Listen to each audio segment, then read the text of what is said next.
Let's talk about copyrights. In particular, let's do an overview of all the rights a copyright owner has under Section 106. So here is a copy of the statute that provides what rights a copyright owner has under Section 106. You'll see the image of no money here because, as we'll talk about, none of these rights require that the defendant is doing anything commercially. Although commonly assumed that there is only liability if it's commercial, that is not what the statute actually says.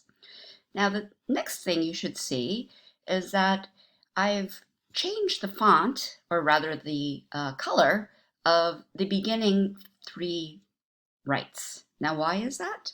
Well, because these rights apply to all copyrighted works, whereas the last three are only for some works. So, what is this saying?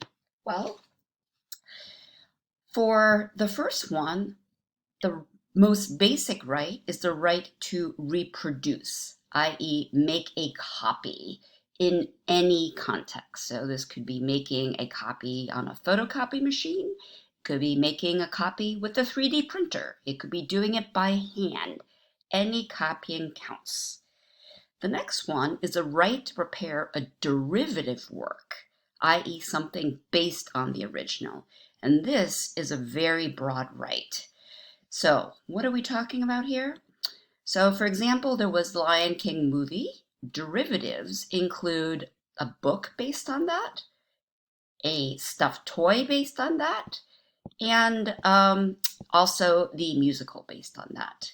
Now, the third right, the right to distribute copies to the public, is what's I'm trying to show here, the right to distribute. But you should see a little warning sign because the right to distribute is limited by the so-called first sale doctrine. In other words, once the copyright owner distributes one copy, that whoever gets that copy can do with it what they wish. So for example, the copyright owner sells a book to a bookstore, the bookstore is then allowed to sell it to customers.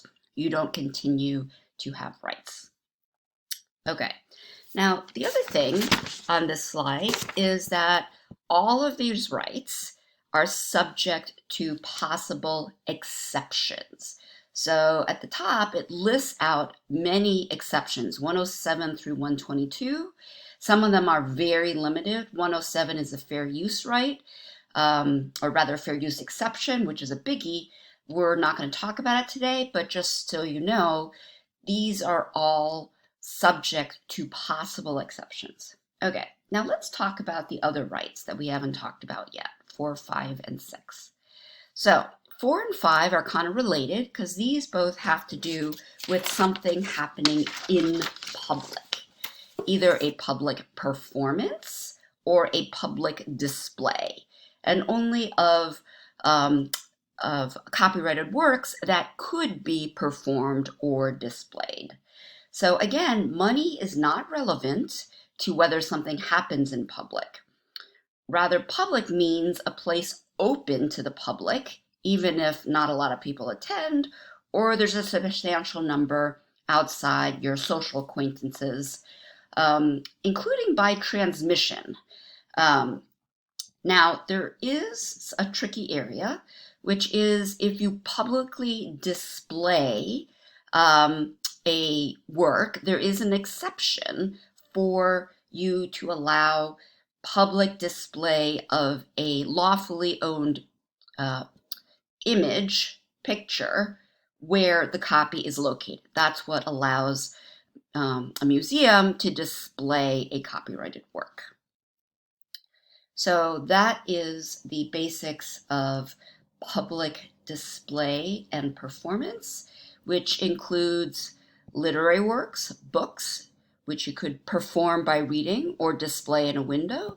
It includes musicals like Hamilton that can be obviously performed, could be a dramatic work, or it could be a performance of a movie.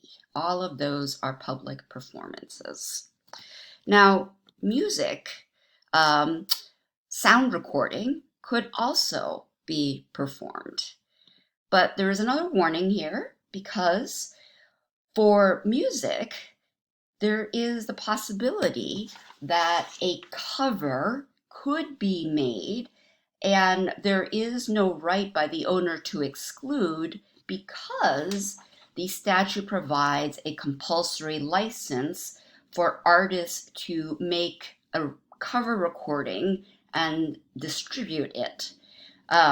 So this allows, for example, a new artist to make a cover of an original work that someone else created, and they just have to pay whatever the statute says in terms of the compulsory license. No need to ask permission. Now, speaking of music, there is possible copyright for the composition, the lyrics, notes, etc., which could be shown in sheet music. It's also possible to have a second copyright for the recording of the composition. It's supposed to be an image of a recording studio, and it could be recorded in, for example, a CD or obviously a digital format. Now, one thing that's a little bit tricky is that for sound recordings, there is a limited right. You only have the right to exclude public performances if they're by digital audio transmission. So this image is meant to show you that for AM/FM radio, which is not digital, there is no right to exclude. So what is a digital audio transmission? Well, could be Spotify, could be Apple Music. These are all happening digitally as opposed to the more low-key AM/FM radio. Hopefully that's a helpful overview to 106 rights.